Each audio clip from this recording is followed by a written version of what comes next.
Is the Nikon ZS even real? Should we let go of the past? My dream retro camera inspired by Nikon's S-series rangefinder film cameras in the same way that the ZF was inspired by the F-series SLR cameras. A full-frame version of the X100VI with interchangeable lenses built on Nikon's own storied history should be a no-brainer, right? Other companies have tried: Panasonic, Sony, Fujifilm, and Leica, but their digital rangefinders all come with compromises and at least one big flaw. The last time Nikon tried to make a rangefinder, it was a logistical and financial nightmare, and they haven't made one since. Today let's talk through the 5 features I'd love to see in the Nikon ZS that overcomes all its competitors' mistakes, but it's a pipe dream. This camera doesn't exist.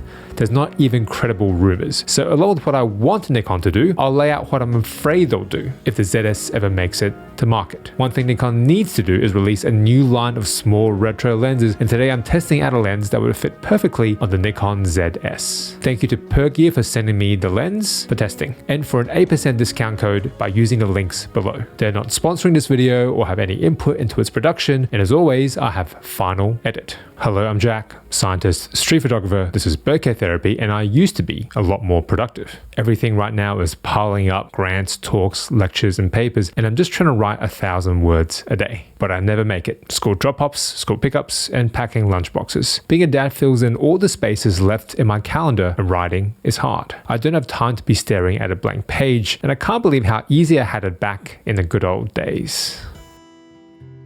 In 1994, Nikon started planning their Millennium Project, a limited edition re-release of a retro film camera to commemorate the year 2000. The beautiful S3 was chosen, its life-size 1:1 viewfinder a fan favorite, and they assumed this simple boxy camera would be easy to reproduce. But there was more than meets the eye for this 40-year-old rangefinder. Spare parts, assembly protocols, and the original production facilities all but gone. It would take an extraordinary upfront investment to hit their targets, and the debates raged on inside Nikon. Why invest so much in an outdated camera? Have we run out of new things to create? Rangefinders aren't just a pretty face, they're also smaller, sleeker, less obtrusive than SLRs because there's no viewfinder hump in the middle. And using a rangefinder patch to focus means the whole scene's always in focus. There's no viewfinder blackout through the lens, and with the offset viewfinder, your other eye's open, not blocked like with SLRs. And that's why a digital rangefinder has to have a viewfinder to mimic the same mechanics of holding that camera up to your eye. And that's where Panasonic went wrong with the S9. No mechanical shutter, single SD card slot could all be forgiven, but to take away the EVF is one bridge too far. Sure, the market has changed, but the basic mechanics of photography have not, and LCD-only touchscreen shooting doesn't work in harsh conditions. Strangely, Panasonic were one of the first to make digital rangefinders. They should know how to do it, and their 2018 Micro Four Thirds GX9 even had a tiltable EVF built right into the body. Nikon can't make this mistake, and the ZS should be equipped with the best-in-class EVF from the Z6 III, 5.7 million dots, high refresh rate, a flagship spec in this retro body focused on photography. When I've done all my jobs, my daughter's in bed, I can finally start writing. Then the distractions hit. 1,000 words a day felt like such an insurmountable goal, and leaving until nighttime was never gonna work. I have to get something written during the day, but it's not happening today, stuck in the office.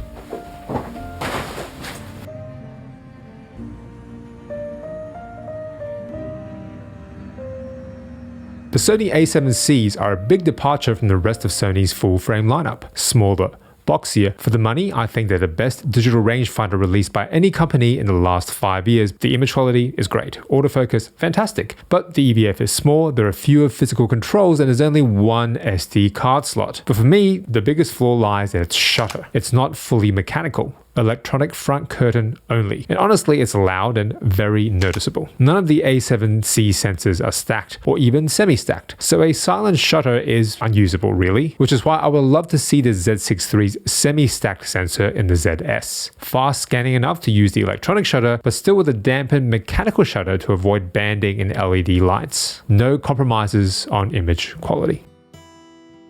In 1998, Nikon's greatest strength was also its greatest weakness, an unwillingness to compromise. Even with the project's financial uncertainties, they went ahead with the S3 remake anyway. They bought as many vintage cameras and drawings of the S3s as they could because it's been 40 years. No one remembered how to make it. They had to reverse engineer everything, from the shape of the screws to tracking down reams of the old artificial leather in a forgotten warehouse. And each camera needed 816 hand-assembled components. Costs were spiraling, and there was no way they could meet the deadline.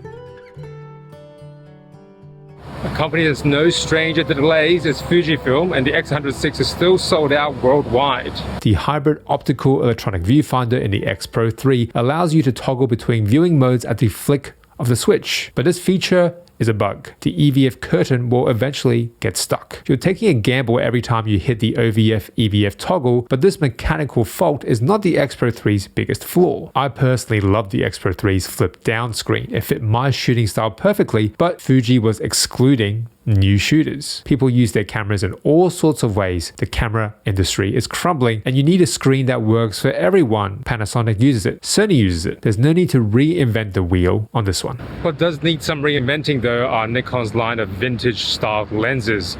Their Z lenses are a little bit too bulky, a little too clinical. You need something a bit smaller like this Viltrox 40mm. A retro body like the ZF or the ZS match perfectly with smaller lenses, 28 and 40mm offerings. But both those lenses are plastic, including at the lens mount, and strangely the third-party Viltrox 40mm f2.5 has better build quality than those first-party lenses at $200. Has a plastic composite lens barrel, no external controls, and it's not weather sealed. The Viltrox weighs 180 grams. Unlike the Nikon's 40, it has a metal lens mount with a USB-C port. It focuses great on the ZF, a little slower to acquire initial focus than the Nikon, but tracking all work well. The image quality is good. Close-up sharpness I think a bit better than the Nikon 40. Mid-distance sharpness may be a bit worse than the Nikon 40, but other than a bit of fringing and some bubble bokeh, everything is acceptable, especially at the price. My favorite part is the size. It feels tiny on the ZF, would be practically invisible on the ZS.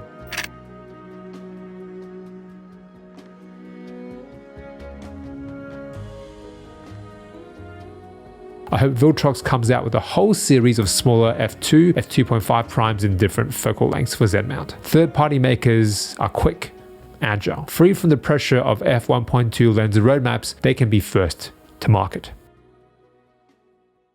How did I used to do it? Sure, I had more time in the good old days before the dad duties piled up, but I wrote so many more lectures, talks, and papers that the numbers just don't add up. Then I went back to read my old work, and it made sense. Those pages were full, but my words were empty. I was so young I didn't realize that I had nothing new to say. Quantity over quality doesn't get you very far. The simplest modern digital rangefinder is also the hardest to replicate. I'm talking about the Leica M series. With the M10, it actually went back to basics, stripping away a lot of the extra functionalities from the M240, and Leica users love those changes. Compared to the previous gen M240, the M10 had no video features, which brings me to the fourth feature of the Nikon ZS, video. You can't get rid of video, otherwise it just won't sell, but we can still make it a stills first camera. The Z6 III sensor should give you access to great autofocus tracking, 10-bit N-Log, 4K 24, 25, 30, uncropped 4K 60, but 6K 60, 4K 120 RAW, get rid of it. Make it a Z6 III exclusive, and you can segment the market this way. But by putting the Z6 III sensor in a pretty new box and cutting some video features won't be enough to make the ZS a hit. You'll need one more thing. The S3 replica was an exclusive, made to order, limited edition. Everything from the horizontal travel whispering shutter to the fine pitch gears that had to be re-engineered completely from scratch. It took 6 months of training before staff could even join the assembly line, and at the start they could barely make one camera a day. Orders were delayed until they upped their production to 500 per month, but it was uphill the whole way. Against all odds, the Millennium Project met their target. 8,000 S3s in chrome, then 2,000 more S3s in black. There was a limited run of black SPs, but the fun ended in 2005. We've not seen a new Nikon rangefinder since. The fifth and last feature I want, exclusive to the Nikon ZS, is look and feel. That ineffable magic trick they somehow got right with the ZF, they'll have to pull it off again for the ZS. Brass dials, chrome accents, retro fonts, beautiful top plate. But the most important feeling has to come from the images, and I would love to see Nikon build on their flexible color picture profiles. I like them as they are, but branding is everything. They'll need catchier names for film presets, letting new shooters get a picture right in camera while pleasing old shooters with the nostalgia, and you have a new hit in your product line. That sounds too good to be true, right? I don't think it will happen, and even if it does, I'm afraid they'll mess it up. APS-C. With cheaper build quality just like the ZF-C, and before you know it, the ZS-C will fail before it even has a chance to succeed. So maybe it's time to let go of the past. Use the tools available to create our art whatever form they come in. I don't have time to be tied to my desk. I can write on the bus or over lunch. The technology lets me do this. I'm inspired to create because of my responsibilities, not in spite of them. And the good old days were never as good as these moments right now.